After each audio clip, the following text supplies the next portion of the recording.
கருப்பா இருக்கிறதுக்கு நான் கருப்பா இருக்கேன், நீ செத்த நிறமா இருக்க. எனக்கு மெலானின் பிக்மெண்ட்ஸ் என்று சொல்லுவார். நான் ஸ்கின் தோலினுடைய படம் போட்டேன், அதை உங்களுக்கு சொல்லலை. பிக்மெண்ட்ஸ் மெலானின் பிக்மெண்ட்ஸ் ஜாஸ்தியா இருந்தால் என்னுடைய நிறம் கருப்பாக இருக்கு. உனக்கு மெலானின் பிக்மெண்ட்ஸ் நம்ப கொஞ்சம் கம்மியா இருந்தா நீ சட்டு என்ன காட்டு நிறமா இருக்கிற.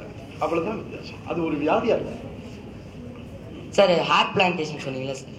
Hair plantation sir. இப்போ இவனுக்கு வல்கம் வந்துருக்கு சார். இப்போ ஏன் சரி சரி சரி எனக்கு வல்கம் வந்துருக்கு சார். இப்போ இவனோட முடி எடுத்து எனக்கு வச்சா அவனோட முடி மாதிரி தானே சார் என்னோட முடி அவனுக்கு வளரும். அப்படியே இப்போ டிஃப்ரெண்டே இருக்காது சார். இவன் வில்லங்கமான கேள்வி கேட்கிறான்.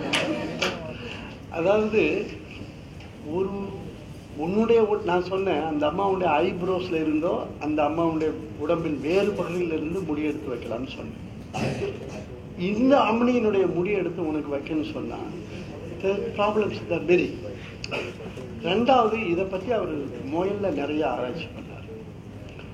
எடுக்கப்பட்ட இடத்தில் என்ன கலர், என்ன கர்லிங் ஹேரோ அந்த மாதிரிலாம் இருந்தா அதுதான் இங்கே வரும். அதுக்காக தான் இந்த கம்பேட்டபிலிட்டி பார்க்கணும்னு சொல்லுவாங்க. அப்போ அந்த ஜீன் தான் இங்கே வந்து எக்ஸ்பிரஸ் ஆகுது. புரியுதா? அது யாரு டோனர், இது இங்கிலீஷில் சொன்னால் டோனர்னு சொல்லுவாங்க. டோனருடைய கேரக்டர் தான் இங்கே வந்து எக்ஸ்பிரஸ் ஆகும். சரியா? நல்ல கேள்வி. வேர்வையா? ஆமா, அது காலில் மட்டும் தான் இருக்கியா?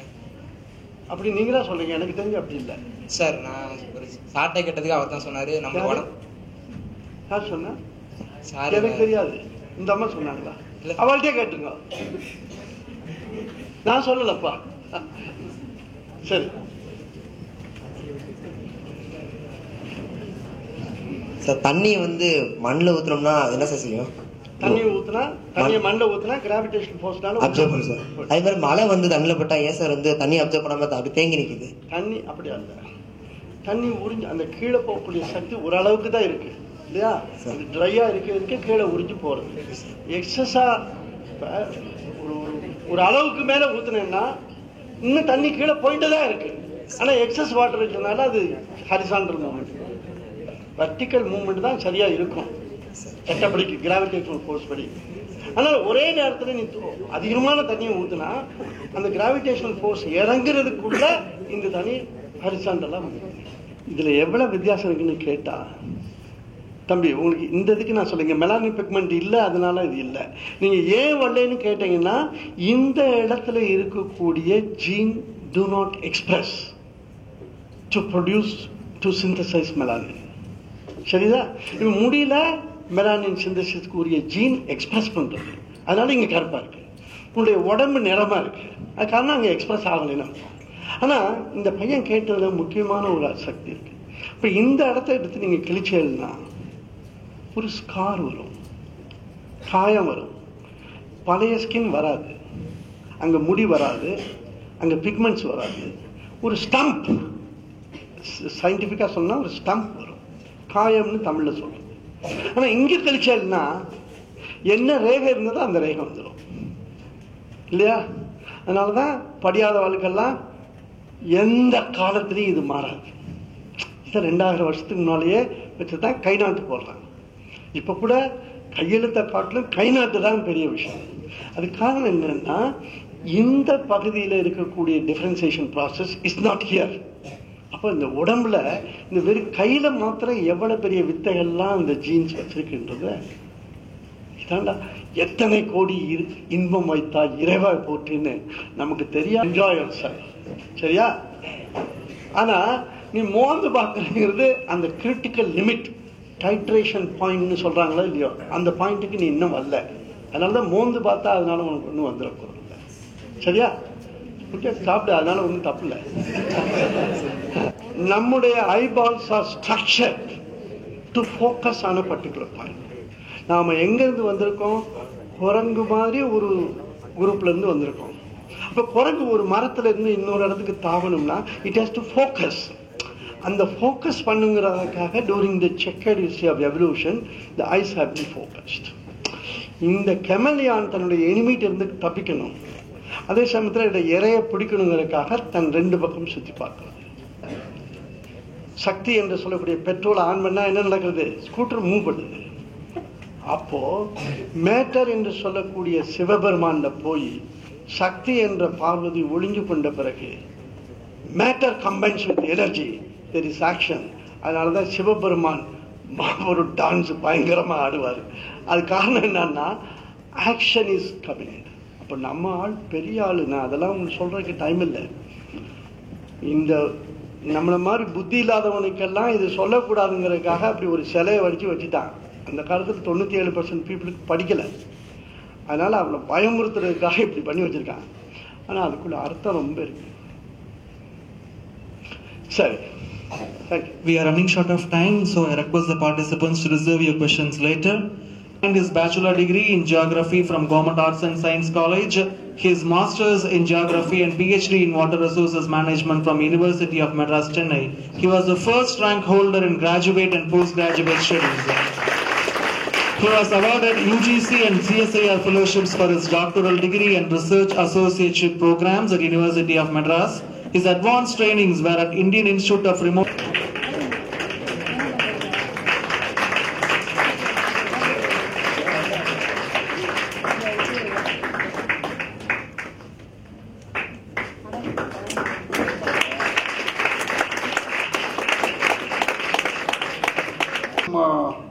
working in the Department of Geography. It's a part of Geosciences school. It's composed of geology, geography, and then remote sensing. We have separate programs. One program that is being continuously carried out in the school is remote sensing. So remote sensing, geoinformatics are the MTech programs being carried out in our department and school. Besides that, I am also the director for colleges and curriculum development. So board of studies, 54 boards of studies are there in the university to update the syllabus. Then the MPhil and PhD programs, admission, cancel, and everything. And besides that, all the colleges under Bharadas University and all the 8 districts, we monitor, and then whatever the proposals that are coming to the university, we forward to UGC and then other agencies, international, national, and so on. So that is our activity, and that is me.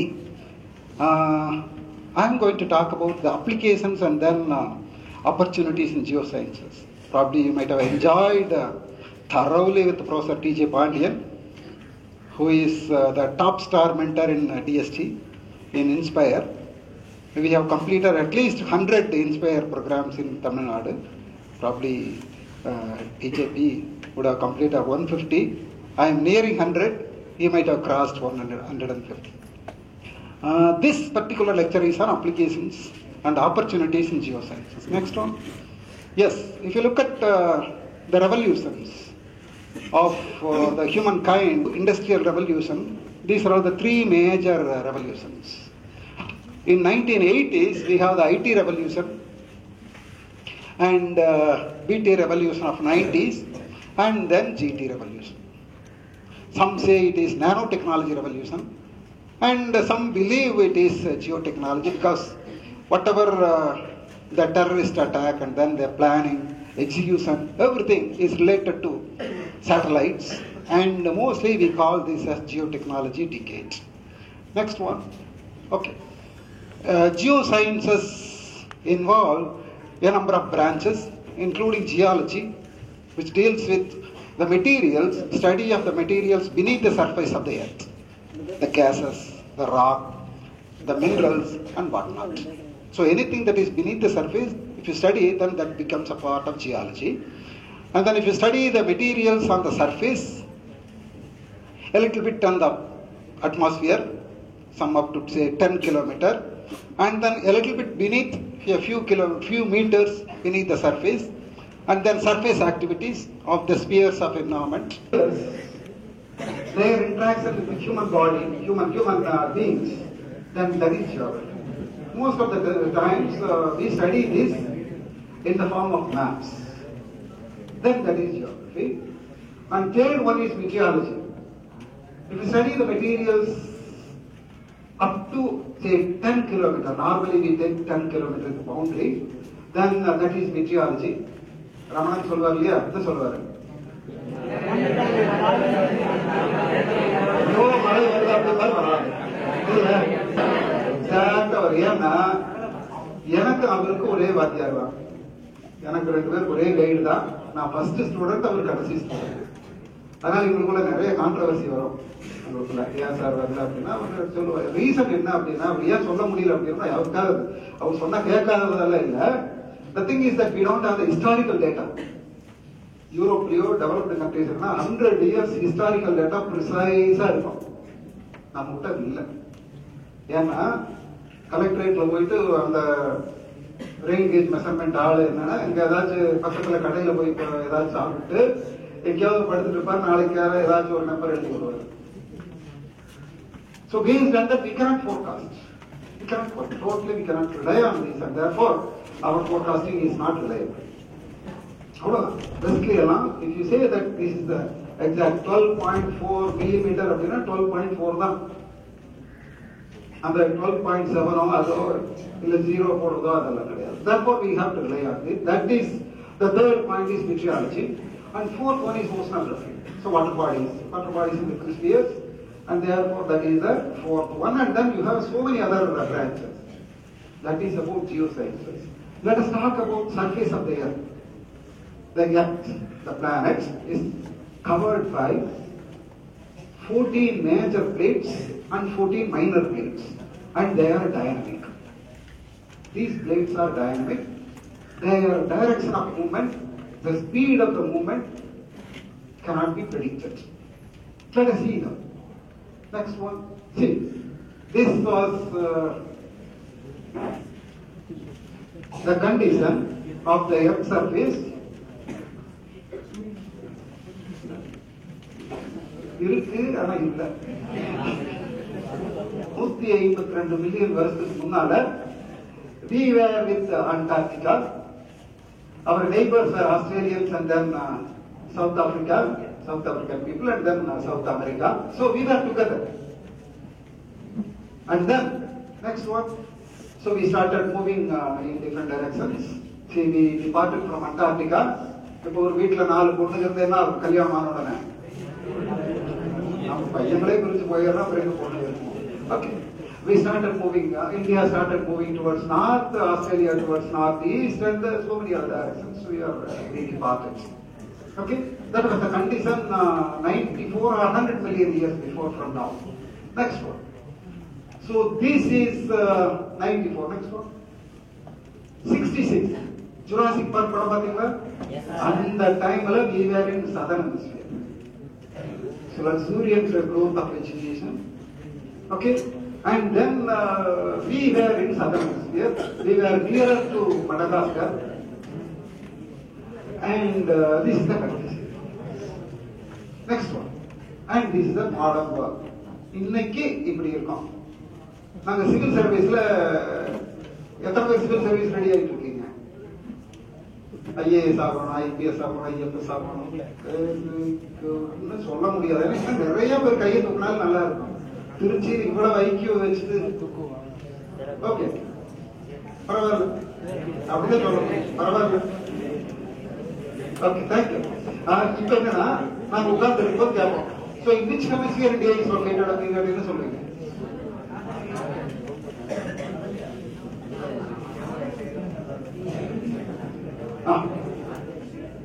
கொஞ்சம் எதிர்த்து சொல்ற north east சொல்றாரு. That is the correct answer.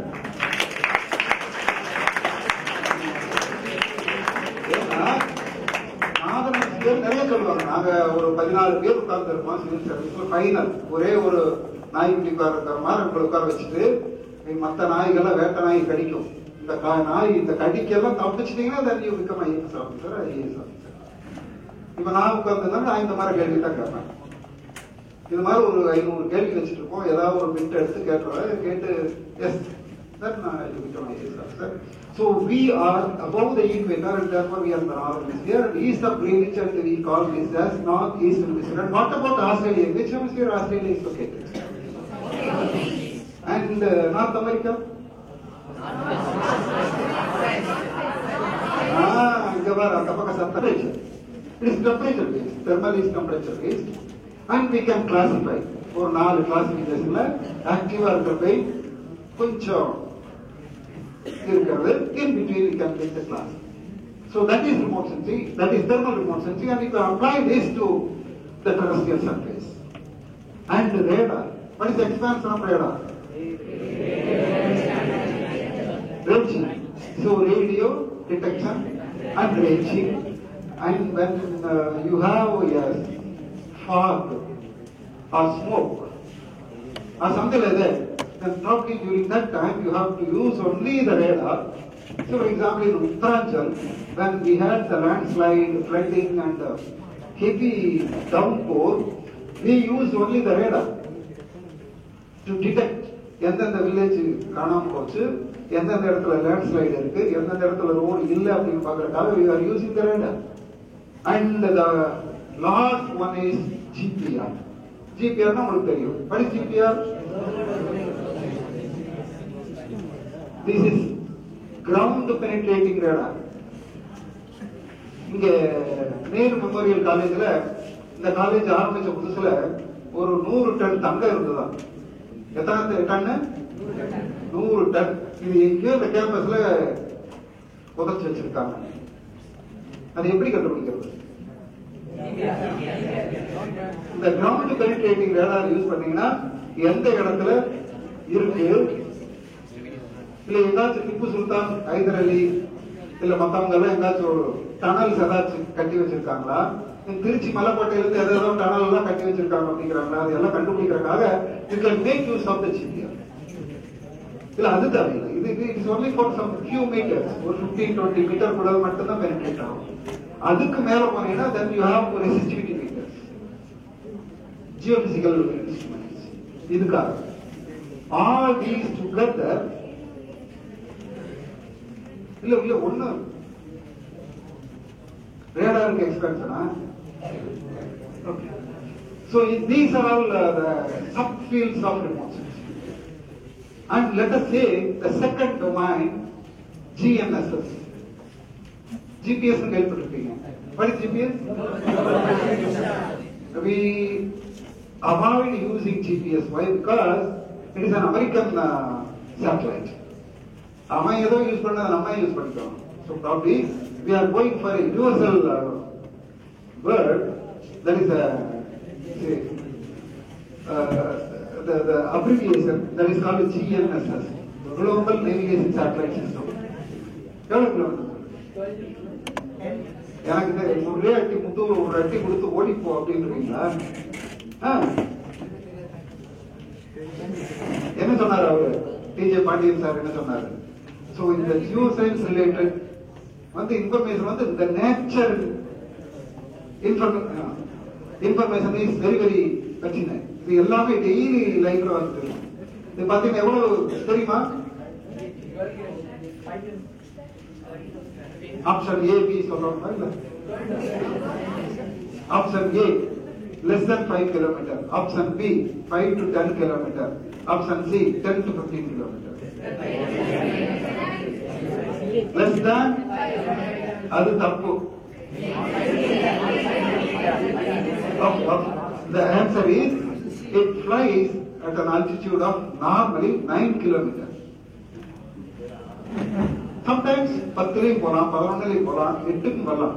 But normally they fly at an altitude of 9 km, speed of 900 km per hour,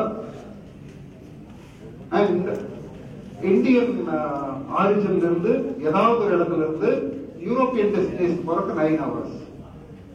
நான் ஏன் சொல்றேன்னா எப்பவுமே தம்ப்ரூல் இருக்கணும். தம்ப்ரூல்னா ஒரு ரஃப்பான எஸ்டிமேட். உடனே 9 கிலோமீட்டர் மேல போகாது அப்படின்னா போகும்.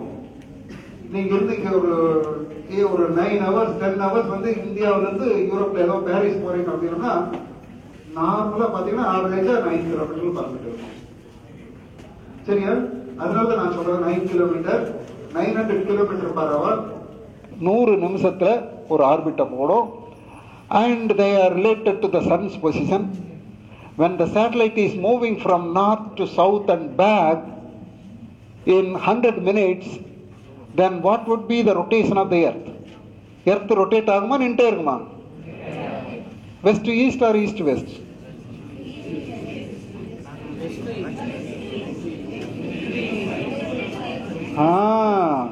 So இங்கதான் போட்டிருக்கு, ஏரோ போட்டிருக்கு பாரு. ஸோ வெஸ்ட் ஈஸ்ட் அதுக்காக நம்மளுக்காக மாற்றி மிரண்டாலாம் திரும்பி போகாது. So it is moving from west to east. when the satellite is taking 100 minutes for one orbit, then how many the IQ of Israelis? Extraordinary brilliance. And among the 5, Israel leads in fabricating the spy satellites. Even though the country is small, but their excellence is proved through fabricating the spy satellites. So in the 5 country, they are known for fabricating the spy satellite. நீங்கள் இந்தியாவில் எந்த மூலையில் இருந்தாலும் எந்த இடத்துல nooks இருக்கு அப்படின்னு வந்து they have the report. Okay, இப்போ நம்ம இந்தியாவை சுற்றி எந்தெந்த இடத்துல பவுண்டரியில் China has planted the nuclear palms, Arabian sea ஆகட்டும், பே ஆஃப் பெங்கால் ஆகட்டும், இந்தியன் ஓஷன்ல ஆகட்டும், இல்லை நாகான் பவுண்டரியில் எந்தெந்த இடத்துல நியூக்ளியர் பாம் வச்சிருக்காங்கன்னு நம்மளுக்கு தெரியணுமா தெரியக்கூடாதா? But now we don't have the spy satellite. What we are doing is that we are also fabricating the spy satellite. That is a second generation spy satellite. We are fabricating CCISat அப்படின்னு சொல்றது. Communication centric intelligence satellite, that is a spy satellite, second generation spy satellite we are fabricating, and that will be ready only by 2014, next year.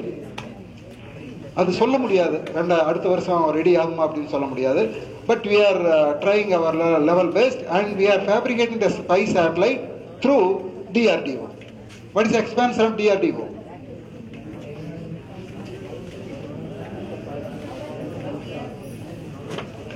Defense Research and Development.